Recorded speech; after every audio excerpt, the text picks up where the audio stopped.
That is a book that exists. Welcome back to episode 34 of A People's Guide to Publishing. I'm your host, Joe Beal, the autistic publisher. And I'm Elly Blue, the editor who doesn't care about commas. And this week we are going to talk about everybody's least favorite subject, contracts. Contracts! When people are publishing a book and even working for a publisher, there's a lot of romance to it. And there's a lot of hard work too. And both of those things are awesome, and I don't think anyone thinks about either of those things and is like, yeah, let's get into the contract. In fact, when we're signing new authors, we see contracts actually is kind of the part of the process that seems to cause the most anxiety, both for the authors and often for the publisher negotiating them. And we have a lot of experience with contracts. Joe has written a contract for our company that is, I think, only 2 pages long? 3? 3. It used to be 1, now it's 3. Yeah, we're getting corporate over here. But sometimes friends and colleagues show us their contracts from other publishers, and there's like 12 pages or more of just like dense legal boilerplate. And 22 seems to be the average. 22, that's a little rough. Yep. So yeah. Gotta be filed somewhere. Where do they live? So it can be a little daunting. And even our 3-page contract, which is written in plain language, can be a little daunting. So we want to sort of walk you through like why contracts are important and how to tackle understanding your publishing contract as an author, and how to like come up with a good contract as a publisher that will serve both you and the author and ultimately the reader as well. Mm-hmm. Joe, can you tell us why contracts are important? So a contract is very simple. Despite the scary language, it is really just an agreement that dictates how the relationship works.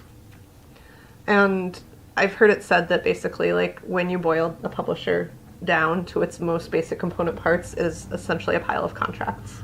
The value of the company is the value of the contracts, is maybe a way of putting that, is what you've heard.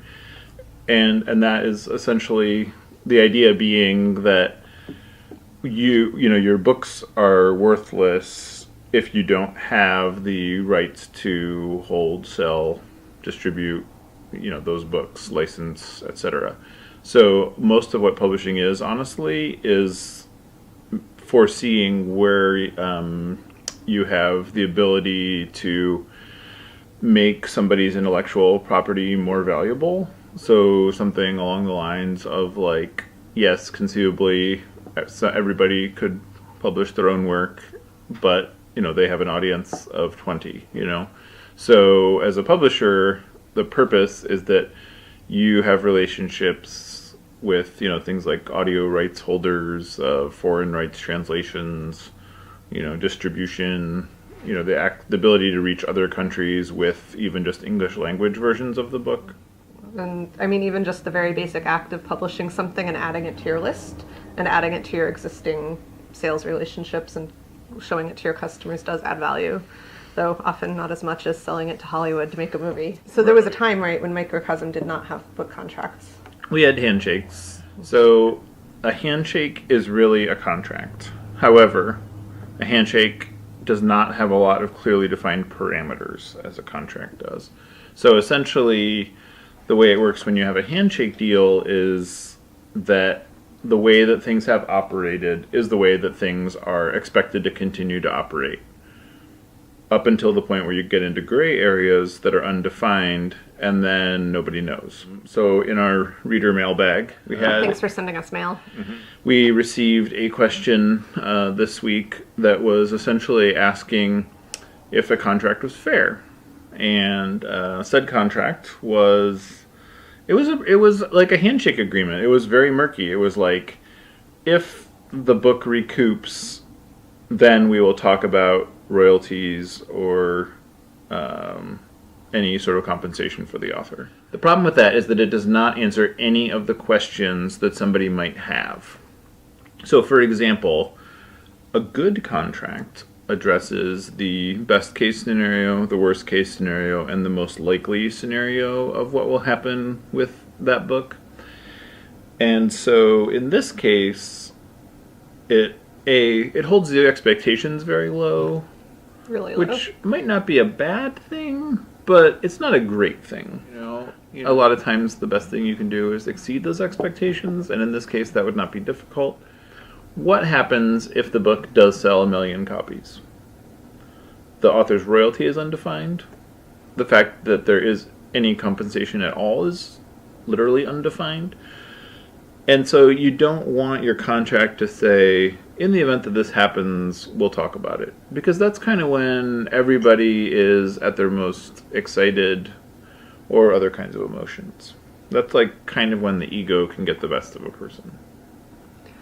So what would you say are like the key elements of a good contract, whether you're the one writing it or you're the one reading it? What it governs, like the territory. I have seen contracts that are intergalactic, literally. Awesome. That's planning for the best case scenario, right, or maybe the worst case scenario. They're planning for the future, either way. So territory also covers things like format and medium.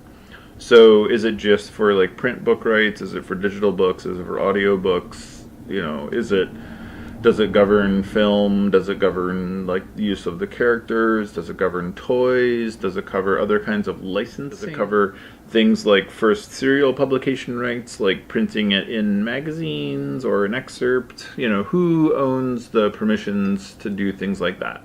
So that's like the two kinds of territory.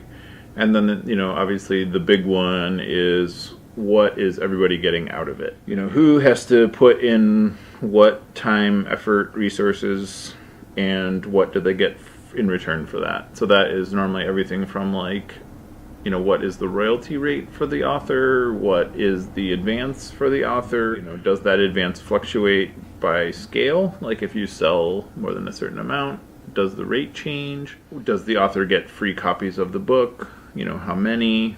Do they get free copies of reprints? Things like that. Just any sort of situation that could come up that people have questions about. Is the publisher responsible for all expenses? I hope so, because if not, they are not a publisher. And then the other big one is the duration of the contract. Like, how does the contract end? Does the contract expire with time? Does the book stay with the publisher as long as it's in print? That is fairly typical. Does it last for 10 years, 20 years, etc.? So you'll see all kinds of variations on these things.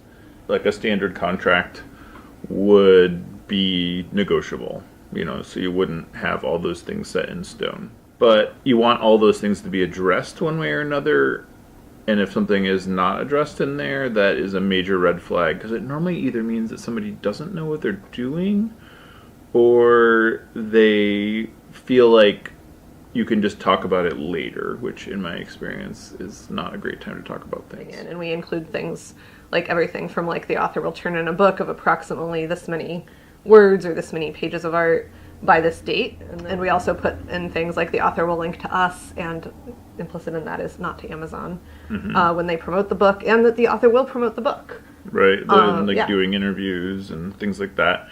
And you do need to fairly tightly define like what is the work in question, because nobody, publisher nor author, should enter into a contract where they essentially own all rights to everything the author does, because essentially what happens when the publisher isn't interested in something the author has made, and it has to live in limbo while it can't be seen in the world. Or what if the author hates working with the publisher? Or vice versa. Vice versa, I know, right? Yeah. So like that is everything from like the working title to like, I would say, a 1 or 2 sentence description of the proposed work. And then that way, like, if the author decides like, I have a contract with Microcosm to like write a history of green buildings in Portland, but I hate working with them, so I'm going to take my history of green buildings in Portland to Simon & Schuster. Like, they can't do that. We have the contract, and we would have a very awkward conversation with Simon & Schuster. But that means they would probably buy the rights from us, or they would run away screaming. Contracts should always offer both the publisher and the author an out. Like a way to end it. And can you talk more about like what are reasonable? Because you don't, like, the contract doesn't make any sense if anyone can just walk away at any time for any reason. But you do need to like protect both parties from each other and from like bad luck. And just like bad behavior of somebody else's incompetence, negligence, or just misfortune. And so, we've had it many times where an author tells us that they wrote something that they did not write, or an author owns the rights to something that they do not. And the person that actually created it normally does eventually find us and thinks that it was our malfeasance or dishonesty or what have you. And that's a plenty awkward conversation. Theoretically, we could be held liable, so we shift that liability in the contract to the author to, if they are selling us something, they have to represent at least the responsibility if that does not turn out to be true. Plenty of situations happen where somebody is unhappy.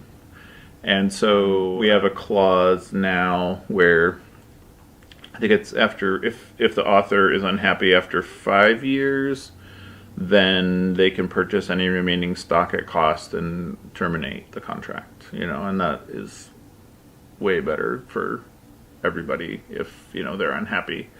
And, if they think they can have a better go at it elsewhere, so be it. Maybe they can, maybe they can't, but that isn't our concern, because essentially if they're unhappy, they're often not going to be treating us well. Maybe they don't understand what industry norms are, so they don't understand that the average book sells 2,000 copies, so they don't understand that their book that sold 3,500 is actually in a high percentile.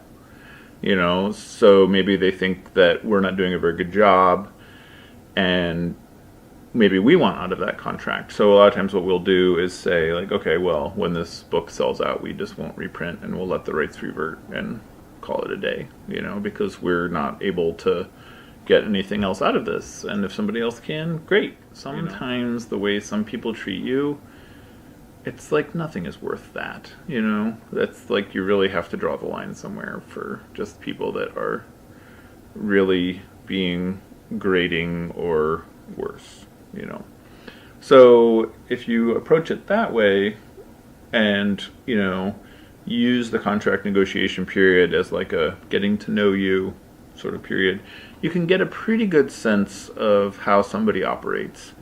And in hindsight, there's a lot of people we did work with that, looking at that, how they behaved during the contract negotiation, I would not have worked with them today, knowing what I know now. I feel like another red flag, weirdly enough, is somebody who just takes the contract and signs it without reading it. Terrible. Yep. Yeah, that is usually pretty dangerous, because then they don't know what's in it. They haven't thought about it. I would much rather have the call from the person's lawyer, which, that's another, I guess that's our final topic. But I would much rather kind of have protracted hours-long conversations over weeks about what's in the contract than I would have somebody not read it, sign it, and then be unhappy later about what they signed on to. And that is it's unbelievably common where somebody signs it faster than they could have read it. Or worse, then they come back weeks, months later, and they're like, oh, I thought this would be how this worked. Or then they demand, they're actually, you should pay me a different amount, or you should give me more free books than in the contract. And we're well, that's... Right.